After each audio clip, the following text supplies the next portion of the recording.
ભરૂચના ભાડભૂત બંદર પરથી વિશ્વ પ્રસિદ્ધ હિલ્સા માછીમારીની સિઝનનો ભવ્ય પ્રારંભ થયો છે. નર્મદા માતાનું પૂજન કરી અંદાજે 6000 માછીમારો 1200 જેટલી બોટ સાથે અરબી સમુદ્રમાં માછીમારી માટે રવાના થયા હતા. હિલ્સા માછલીની સારી ઉપજની આશાએ સમગ્ર માછીમાર સમાજમાં ઉત્સાહનો માહોલ જોવા મળી રહ્યો છે. ચોમાસાની શરૂઆત સાથે ભાડભૂત બંદર પરંપરા, આસ્થા અને રોજગારીનો અનોખો સંગમ જોવા મળ્યો હતો.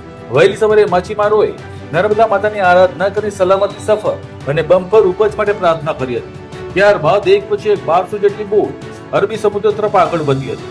દરિયામાં ઉતરતી બોટોના દ્રશ્યોએ ભાડભૂત દરિયાકાંઠે મનમોહક વાતાવરણ સર્જ્યું હતું. હિલ્સા માછલી તેના અનોખા સ્વાદ અને ઊંચા બજાર ભાવને કારણે દેશ વિદેશમાં ભારે માંગ ધરાવે છે. દર વર્ષે ચોમાસા દરમિયાન આ માછલી દરિયાથી નર્મદા સહિત નદીઓ તરફ આવતી હોવાથી આ સમયગાળો માછીમારી માટે સૌથી મહત્વપૂર્ણ ગણવામાં આવે છે.